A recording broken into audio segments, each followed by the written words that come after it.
인간을 포함한 모든 동식물들은 호흡하며 살아가도록 지음받았습니다. 만일 단 한순간이라도 심지어 우리가 또 잠자는 그 순간에도 이 호흡을 하지 않는다면 사람은, 모든 동식물은 한순간도 그 생명을 유지할 수가 없는 것입니다.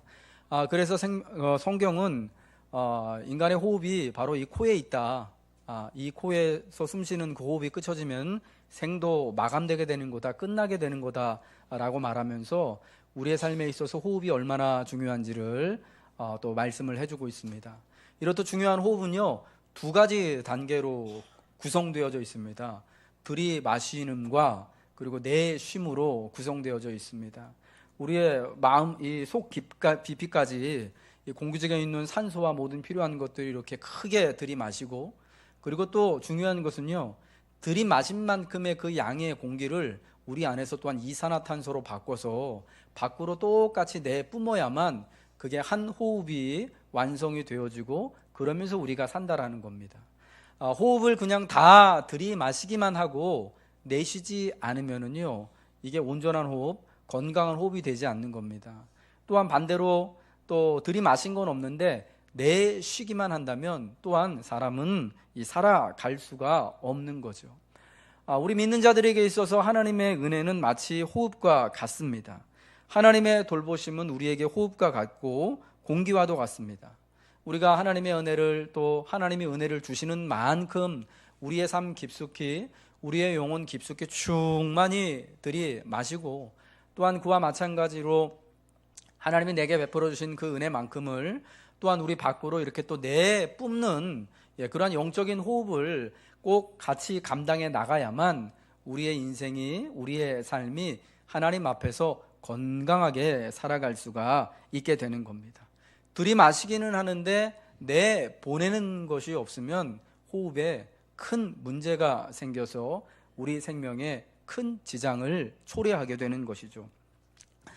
이제 곧 가나안 땅에 들어갈 광야의 2세대들에게 하나님은 민수기 28장, 29장 우리가 지난주에 살펴본 말씀처럼 시간을 따라서 시절을 쫓아 하나님을 예배할 것을 말씀하셨습니다. 그리고 오늘 우리가 본 민수기 본문 30장 말씀에서는 여호와께 서원한 것이 있다면, 마음의 소원을 품고 하나님 앞에 맹세로 서원한 것이 있다면 그것을 반드시 지킬 것을 말씀을 하십니다. 그래서 이 서원에 관한 말씀을 이렇게 주시는 것입니다.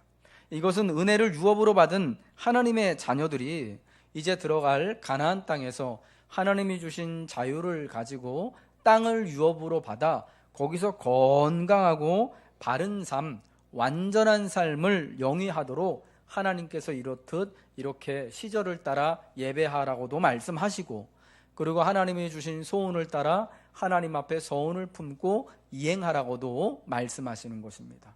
서원을 이행하라고 하신 말씀은 하나님이 단순히 우리에게 뭔가를 얻어내시기 위하여서 내가 하라는, 명령한 대로 맹세한 대로 하라는 그런 말씀이 아니라, 바로 우리가 하나님의 자녀로서 하나님이 주신 자유함을 가지고 하나님이 주신 인생의 모든 유업을 누리며 살아가도록 하는데 부족함이 없도록 하시기 위하여서 우리에게 은혜로 말씀하신 것임을 여러분 기억하시기 바랍니다.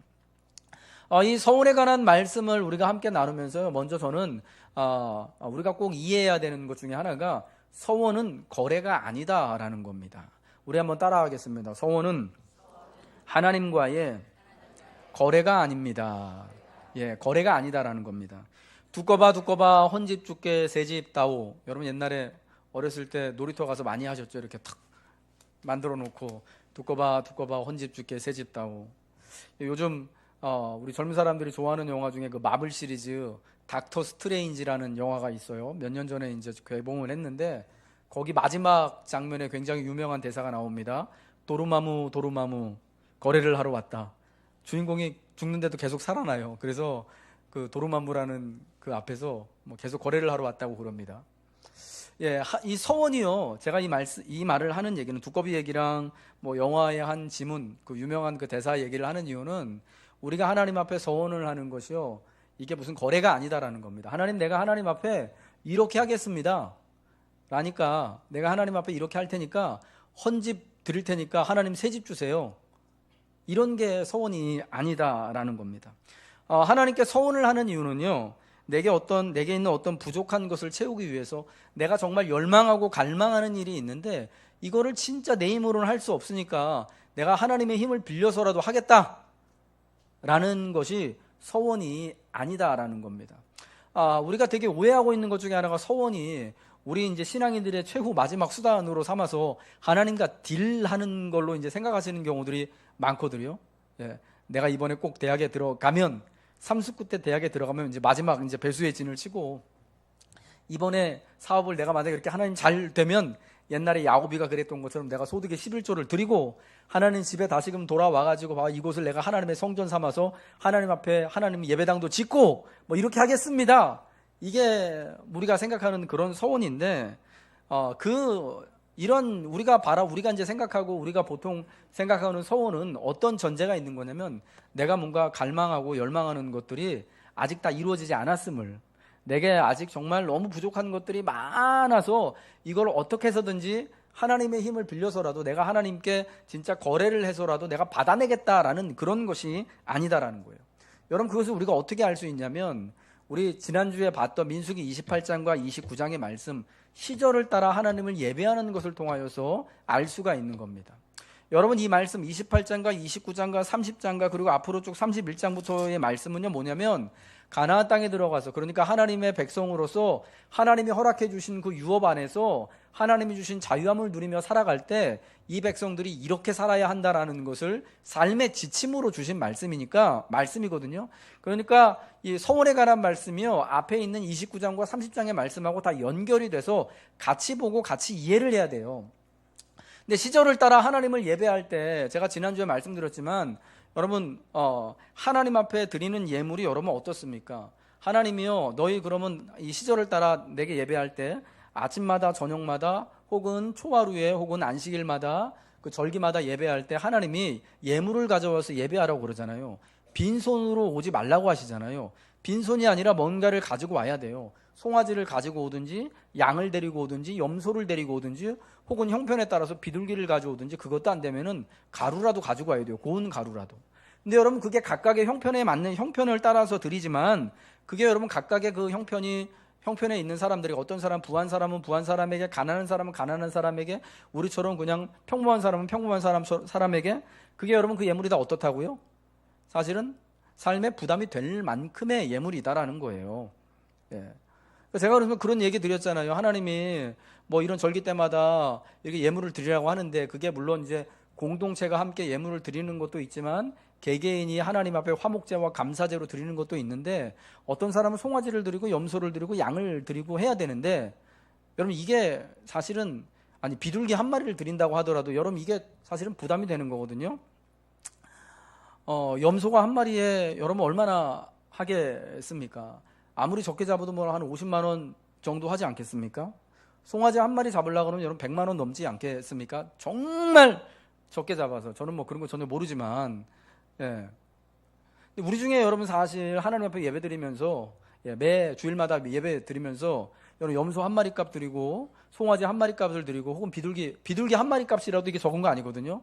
여러분 치킨 한 마리 사서 먹으려고 해도 요즘에 2만 원이 넘어요. 예. 저희 아들은 치킨 되게 좋아하거든요. 입만 열면 자기 치킨 먹고 싶대요. 근데 요즘에 치킨 값이 올라가지고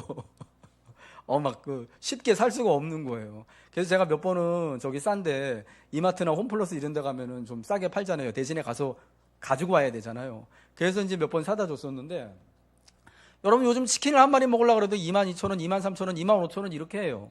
이것만 해도 사실은 우리가 하나님 앞에 드릴 때 어떤 분들에게는요 굉장히 부담되는 그런 액수예요. 매주마다 그렇게 헌금을 한다라는 게. 그러니까 여러분, 하나님 앞에 시절을 따라 예배하면서 헌금 드리는 게, 예물을 드리는 게 여러분 결코 작지 않은 거다라는 거 여러분 아시겠죠? 안 그러세요? 왜요? 오늘 별로 여러분 형편에는 별로 드리는 게 별로 작지 않으신가 봐요. 예, 참 감사합니다. 예. 예.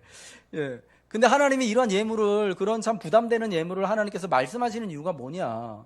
그것도 뭐 1년에 뭐 한두 번도 아니고 매일 2번씩. 예, 그건 이제 물론 개인이 하는 건 아니지만, 그래도 적어도, 안식일마다, 그러니까 주일마다, 그리고 또 초하루에, 그리고 절기마다, 이게 여러분 되게 많아요. 1년이면은 52번이 뭐예요? 한 70번은 되는 것 같아요.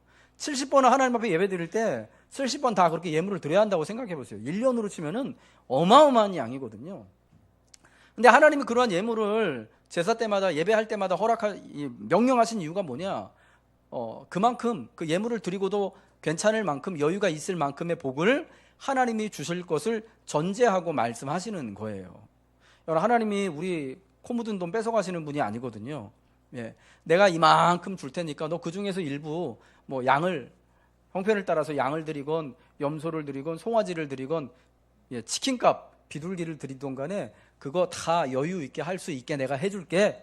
너는 내 명령 따라서 이렇게 나올 때마다 내 백성된 표시로서 예배하면서 예물 드려라 라고 말씀하시는 거예요. 그러니까 여러분, 이것과 연결해서 오늘 서원에 대한 말씀을 보면은 우리가 뭘 알 수 있냐면, 우리가 뭔가 삶이 부족하기 때문에 정말 갖고 싶은 게 있고 이루고 싶은 것이 있는데 하나님이 안 주신 것이 있어서 내가 달라고 하나님 앞에 떼쓰는 게 서원이 아니다라는 걸 아는 거예요. 왜? 하나님은 우리 삶에 이미 모든 것을 우리가 하나님의 거룩한 친백성으로서 하나님이 주신 자유함을 누리며 하나님이 이 땅에 주신 그 유업 가운데서 하나님의 법과 식대로 살아가고자 하기만 한다면 하나님이 우리에게 모든 것들을 여유롭게 너그럽게, 우리가 하나님께 이 모든 것들을 드리고도 남을 만큼, 살아갈 만큼 하나님께도 드리고도 남고 내가 쓰고도 남고 이웃과 함께 나누고도 남을 만큼의 것들을 하나님이 주실 것을 이미 약속하시기 때문이에요. 그러니까 서원이 내가 뭔가 없는 거를 하나님 앞에 어떻게든지 하나님이 안 주신 거 달라고 하는 것이 아니다라는 것을 알게 되는 거예요. 여러분, 그러니까 우리가 하나님의 법과 식대로 살아가는 하나님의 거룩한 백성이 되고자 하고 하나님의 은혜대로 살고자 할 때 하나님이 여러분의 삶을 반드시 책임져 주신다라는 것, 모든 것에 다윗이 고백한 것처럼 부족함이 없는 삶을 살도록 해주신다라는 것을 여러분 꼭 믿으시기 바랍니다. 아멘이시죠? 저는 그렇게 분명히 확신합니다. 그러면서 이 서원에 관한 오늘 서원의 본문을 통해서도 우리가 알 수 있는 건 뭐냐면, 서원은요 반드시 이행해야 된다라는 거예요. 분명한 책임을 지어야 한다라는 거예요. 하나님께 맺은 모든 의무와 맹세는 마땅히 성취되어야 한다라는 것을 말씀해주고 있습니다. 만일 어떤 사람이 여호와께 서원하였거나 결심하고 서약하였으면 그거 깨트리지 말고 그가 입으로 말한 대로 다 이행할 것이니라고 말씀합니다. 근데 여러분, 물론 여기에는 전제가 있습니다.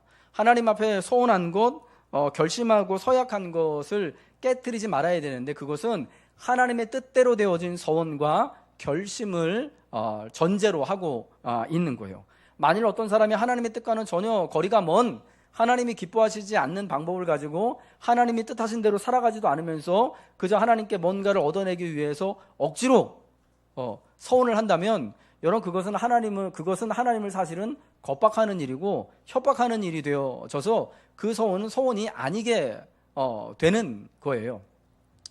그런데 만약 정말 그 서원한 것이 하나님의 뜻에 합당한 것이고 하나님의 모든 백성들에게 정말 하나님의 참 자유와 은혜를 서로에게 끼치는 것이라면 반드시 이행할 책임이 있다라는 겁니다. 그래서 오늘 본문에 보니까 서원과 관련하여서, 여자들의 서원과 관련하여서 아주 중요한 말씀들을 해주십니다. 어떤 거냐? 결혼하지 않은 여자의 서원은 아버지의 동의하에 이행되어야 한다라는 것이고, 결혼한 아내들의 서원은 남편의 동의하에 이행되어야 한다라는 것입니다. 만약 그 아버지나 남편이 동의하지 않으면 서원은 무효되는 것이고, 그 서원을 이행하지 않아도 하나님이 괜찮다라고 말씀하시는 거예요. 왜냐하면 당시에 이 여자들은요, 이런 이 여자들에 대한 이런 보호와 권리와 보호가 아버지들에게, 그리고 결혼한 여자들은 남편에게, 그리고 남편이 죽은 이후에는 아들에게 있는 것으로 받기 때문입니다. 여러분, 이것은 어떤 의미냐면요, 서원이 단순하게 개개인의 문제가 아니다라는 것을 말씀하고 있는 거예요. 내가 서원을 했지만 내 서원을 통하여서 나와 우리 아버지가 하나님 앞에 함께 공동으로 책임을 지고 이행해야 되는 일이 되는 거예요.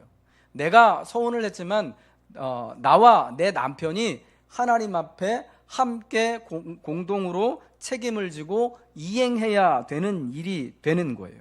내가 또 이 교회 안에서 내가 이렇게 하나님을 이렇게 섬기겠다라고 또 이렇게 서원을 하고 소원을 품었지만, 그러나 그것이 나 혼자만의 일이 아니라 서로가 함께 협력하고 합심하여서 하나님의 선한 일을 이루어 드리는 책임을 지고 이행해야 되는 여러분 일이 되는 것이다라는 겁니다.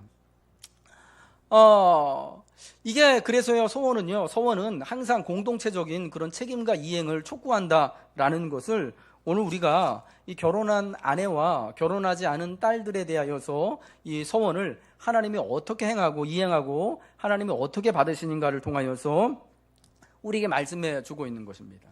그러니까 여러분, 이것은 어떤 것을 알 수 있냐면, 만일 우리 중에 어떤 사람이요, 하나님을 위하여서 또 교회를 위해서 굉장히 선한 마음을 품었어요.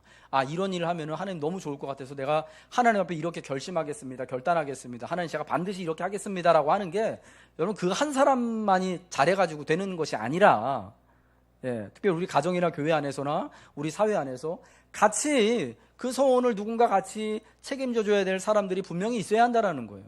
같이 도움을 받아서, 우리 옆에 계신 우리 또 남녀 전도회의 도움을 받아서 교회 공동체의 도움을 받고 같이 협력하여서 함께 하나님이 주신 교회에 대한 꿈을 이루고 소원을 이루고, 가정을 위하여서 주신 하나님의 그 소원을 남편과 힘을 합치고 아내와 힘을 합치고 아들과 힘을 합치고 함께 기도하고 간구하는 가운데 그 소원의 책임들을 함께 이행하는 거지, 혼자서는 하는 것이 절대 아니라는 거예요.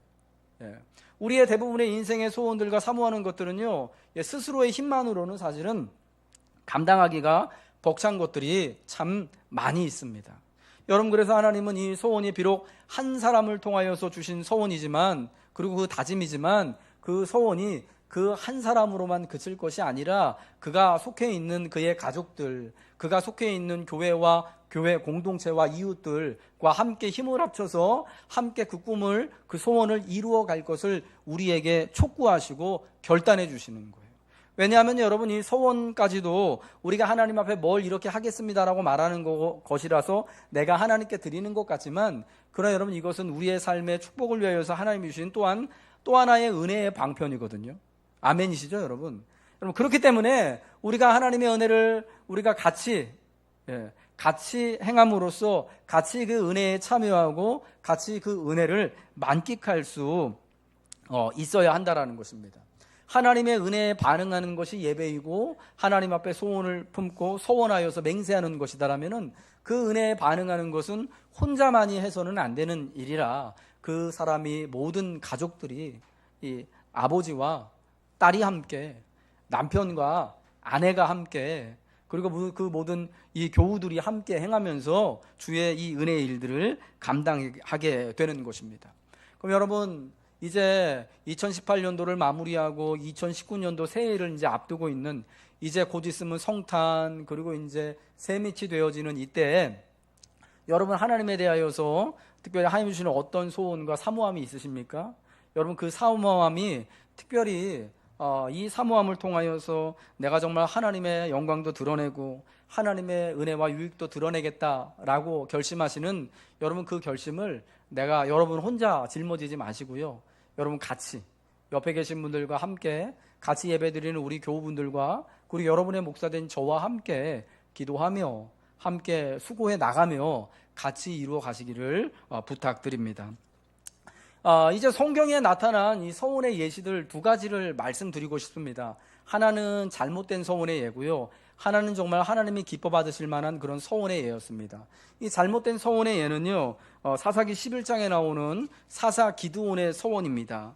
한번 말씀을 보겠습니다. 사사기 11장 30절부터 31절 말씀입니다.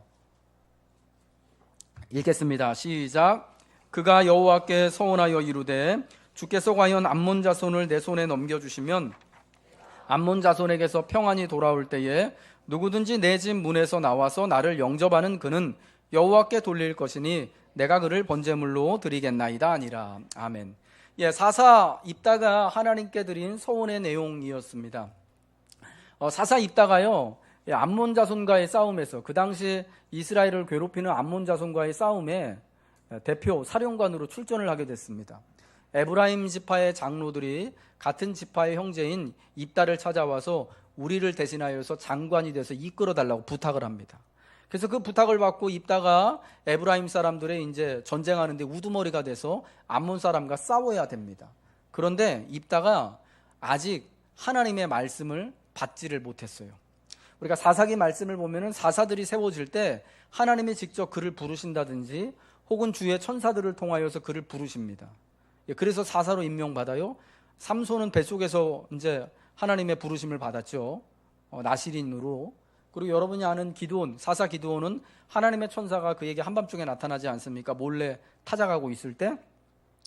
그런데 입다에게는 그런 하나님의 콜링, 하나님의 부르심이 없던 거예요. 근데 우리가 여기서 알아야 되는 건 뭐냐? 여러분, 하나님의 부르심은요, 하나님 우리에게 사명을 주시는 것은 여러분 직접 옛 시대에는요, 직접 하나님이 꿈이나 환상을 통해서 혹은 직접 천사를 통해서 보여주시는 경우도 있고요. 이건 정말 빼도 박도 못하는 하나님의 말씀이고 부르심이 되겠죠. 그리고 또 하나, 여러분 공동체를 통하여서 우리를 부르시는 경우도 있다라는 거예요. 그러니까 입다 같은 경우에는 똑같이 우리가 뭐 삼손이나 기드온과 같이 똑같이 하나님의 사사로서 우리가 인정을 하는 이유가 뭐냐? 하나님께서 에브라임 지파 공동체, 특별히 그 에브라임 지파의 장로님들을 통하여서 그를 사사로, 그를 군대 장관으로 부르셨기 때문에 그것을 하나님이 하나님의 부르심으로 인정해 주는 거예요. 근데 그 당시만 해도요, 입다는 그만한 우리와 같은 이런 신학적인 이해가 없었어요.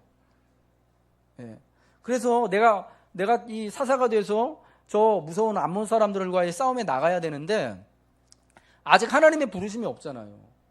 하나님의 말씀이 없잖아요. 정말 하나님이 나를 부르셨다라는 그런 확신 가운데 하나님이 나한테 승리를 주셔야 되는데 그게 아직 없으니까 자기 편에서 먼저 하나님의 부르심을 확인하기 위하여서 이런 좀 뭐라 그럴까요? 좀 어리석고 무모한, 너무 이제 늘은 성급한 서원을 하게 된 거예요. 내가 암몬 자손에게서 평안히 돌아올 때, 하나님이 암몬 자손을 통하여서 내게 승리를 주실 때면 누구든지 내 집 문에서 나와서 나를 영접하는 그는 내가 여호와께 돌릴 것이다. 그는 여호와께 돌리겠습니다라고 하는 것까지 좋은데 그를 번제로 잡아서 드리겠다라고 했어요. 인신 제사를 드리겠다라는 거죠. 근데 여러분, 이게 틀린 잘못된 이 무리한 서원이었다라는 것은 어떤 거냐면, 여러분 하나님께 이 은혜를 구하는 것은 참 좋은 거잖아요. 그쵸, 여러분? 아직 여러분이 한번 입다라고 생각해 보세요. 아직 내가 하나님의 부르심을 받지 못했어요. 하나님이 너에게 승리를 주겠다라고 분명한 약속을 하지 않으셨으니까 얼마나 마음이 쫄리겠습니까? 얼마나 답답하겠습니까? 그래서 먼저 하나님의 도우심과 하나님이 승리 주실 것을 사모하고 갈급하게 하는 건 너무나 좋은데, 여러분, 그래서 서원을 해버렸거든요. 맹세를 해버렸거든요. 그런데 하나님의 도우심과 승리를 구하는 그 목적은 참 좋습니다. 근데 여러분, 모든 것은 항상 목적이 좋고 이 의도가 좋다고 해서요, 이 방법이 그러면 안 되는 거예요. 우리는 항상 어떤 일을 할 때 이게 정말 좋은 목적이고 선한 의도를 가지고 있는가와 뿐만 아니라 그게 또 정말 그 일을 행하는 방법이 참 하나님 보시기에 합당한가, 옳은 것인가, 의로운 것인가, 참 많은 사람들이 기뻐할 만한 것인가를 항상 살펴봐야 되는 거예요. 근데 입다는 그 목적은 참 좋았는데 방법이 글러먹은 거예요. 하나님은 인신제사를 받지 않으시거든요. 이거는 그 당시에 이제 고대 근동의 이방인들이 자기들의 우상신들에게 제사할 때 제일 최고로 이제 그 우상 숭배하는 게 자기 아들을 불태워서 드리는 거거든요. 근데 입다가 이것을 보고 자기도 이제 갈급한 마음에 하나님께 내가 할 수 있는 최고를 다하겠다고 싶어가지고 누구든지 내가 승리하고 돌아올 때 내 집 앞에서 나를 처음 영접하는 사람을 번제물로 드리겠습니다라고 한 거예요. 근데 사실은 그러고 나서 보니까 그릇된 잘못된 서원을 한 그 결과가 어떻게 나옵니까? 잘못된 서원은요, 참 이 아픔과 슬픔을 줄 수밖에 없는 거거든요. 입다가 암몬 자손을 물리치고 큰 승리를 거두고 돌아왔는데 그 승리를 기뻐할 수 없고 오히려 승리의 날이 슬픈 장례의 날이 되어버렸어요. 서원을 잘못해가지고. 어떤 일이 벌어집니까? 입다의 무남동료 외동딸이 자기 아버지가 승리하고 돌아오는 것을 축하하기 위해서 맨 앞에서 자기 집 맨 그 문 앞에 제일 먼저 소고를 치고 막 아버지를 반긴 거예요.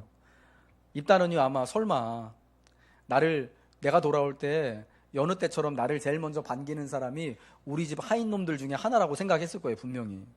그러니까 종들 중에 하나 잡아가지고 바치는 거는 별 이제 문제가 없을 거라고 생각했는지도 몰라요. 그런데 웬걸요? 누가 나왔습니까? 자기 무남동료 외딸, 자기가 가장 사랑하는 그 딸이 소고를 치면서 아버지를 환영한 거예요. 정말 승리를 거두고 너무 기뻐서 돌아왔는데 그 순간이 바로 절망과 비탄과 죽음의 순간이 되어져 버린 겁니다. 여러분, 그래서 그 서원을, 그릇된 서원을 이행하기 위하여서 입다와 그의 딸이 어떻게 합니까? 결국 그 딸을 번제로 하나님 앞에 드리거든요. 근데 여러분, 분명한 것은 하나님은요, 그 번제, 그 서원을 안 받으시는 거예요. 왜? 방법이 그릇됐기 때문에. 사실 이때 제가 참 할 수만 있었다면은 아마 그 외동딸한테 분명히 그렇게 말했을 것 같아요. 니네 아버지가 이렇게 서운한 것은 분명히 하나님이 안 받으시는 거다. 하나님 그런 분이 아니다. 우리 같이 야반도주하자. 저는 분명히 그랬을 것 같아요. 그런데 입다의 딸이 너무 착했죠. 그래가지고 아무튼 또 입다가 그 잘못된 서원을 이행하게 되어진 거예요. 여러분, 그릇된 소원, 항상 하나님 앞에 바른 소원은 어떤 거냐면요, 하나님의 소원을 품는, 하나님이 기뻐하실 만한, 하나님의 성품에 맞는, 그리고 또 그 소원을 통하여서 나뿐만 아니라 하나님뿐만 아니라 그 소원을 함께 이루어야 되는 옆에 있는 사람들, 여러분, 입다와 그의 딸이 소원을 이루어야 되잖아요. 이행해야 되잖아요. 그러면 입다도 기쁘고 그 딸도 기뻐야 되는 일이 하나님이 받으실 만한 소원인 겁니다. 아멘이시죠? 두 번째로, 그럼 우리가 잘한 소원, 하나님이 기뻐하실 만한 소원은 어떤 거냐? 사무엘상 1장에 나와 있는 한나의 소원입니다. 우리 한번 1장 10절부터 11절을 읽겠습니다. 시작.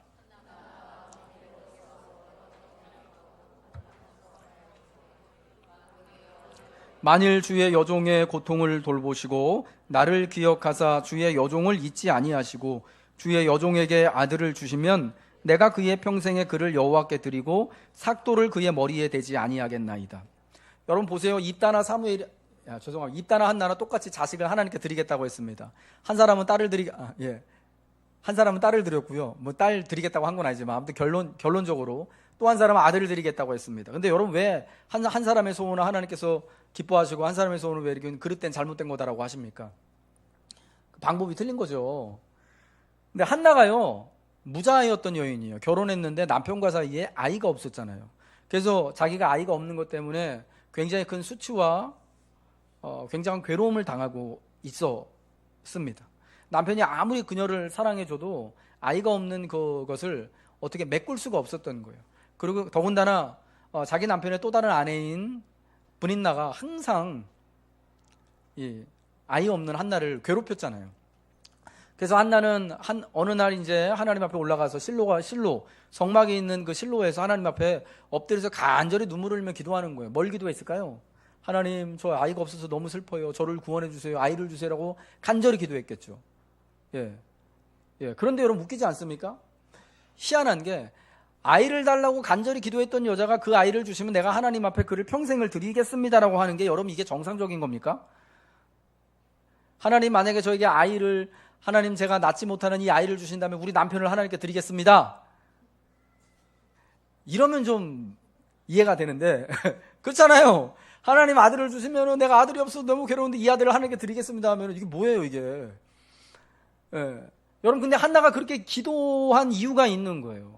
아이가 없어서 애통한 한나가 하나님 앞에 간절히 장시간 하나님 앞에 눈물을 흘리며 부르짖어 기도할 때 한나가요, 하나님의 마음을 느낀 거예요. 깨달은 거예요.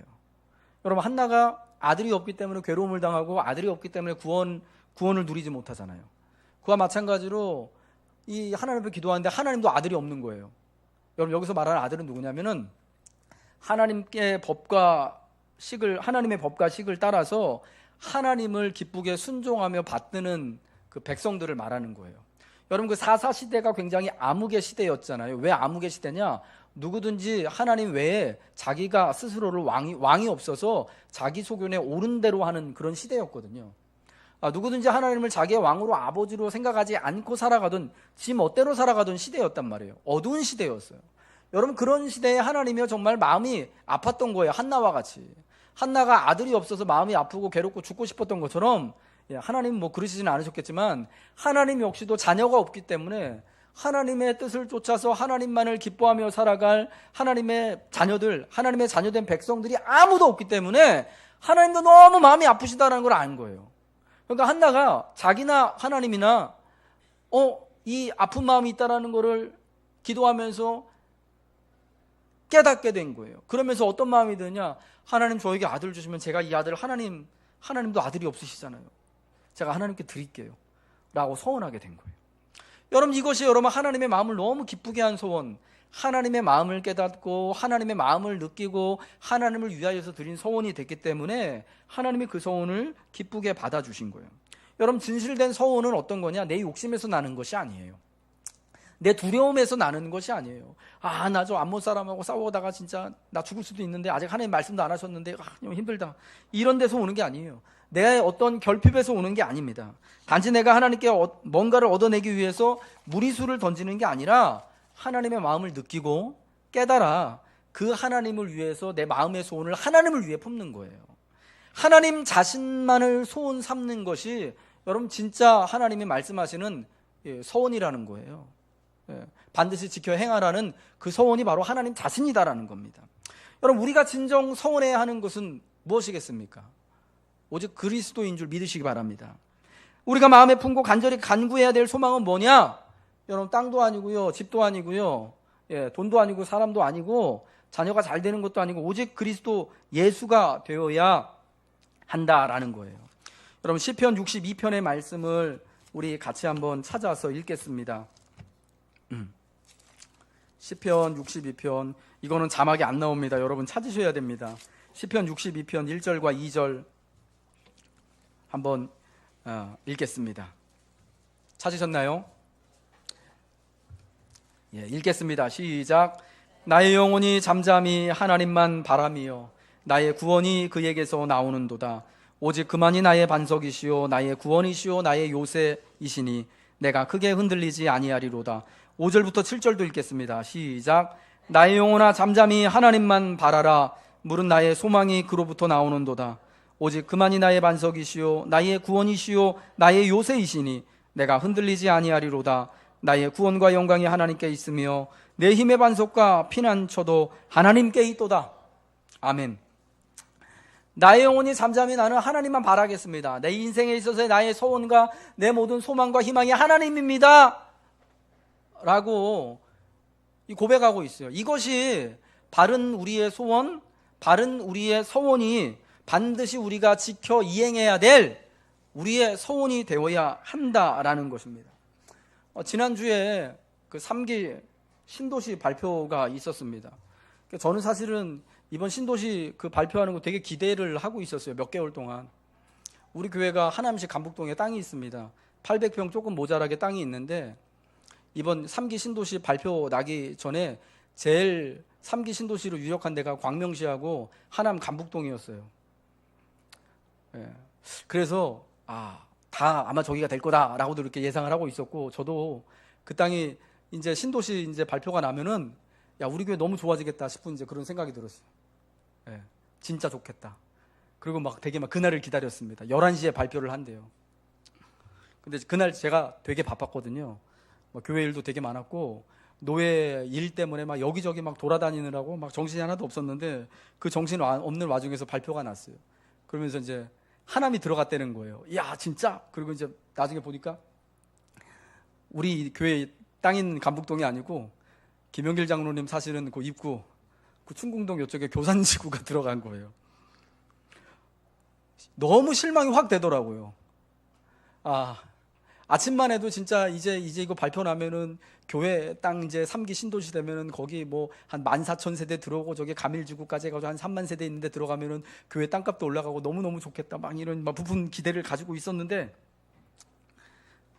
빠진 거예요. 너무 힘들더라고 하루 동안. 제가 그래서 그날 여기저기 다니면서 너무 바빴거든요. 오히려 정신없이 여기저기 돌아다니는 게 은혜더라고요. 계속 교회만 앉아 있었으면 계속 신경 썼을 것 같아요. 너무 막 속상하고. 그러면서 하나 깨달아지는 게 뭐냐면 내가 하나님이 아니라 땅에 소망을 두고 있었구나. 땅만 품고 있었구나라는 생각이 들더라고요.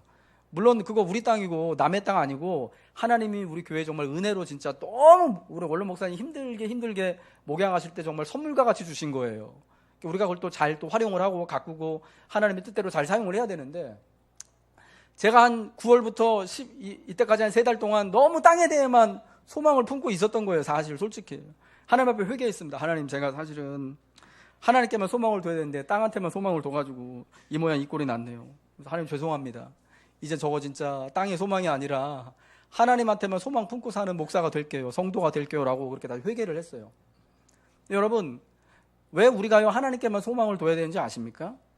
왜 하나님만 소원해야 되고 하나님만 서원해야 되는지 아십니까? 예, 하나님은 변하지 않으시기 때문이에요. 하나님은 언제나 그 자리에 계시기 때문입니다. 여러분 믿으십니까?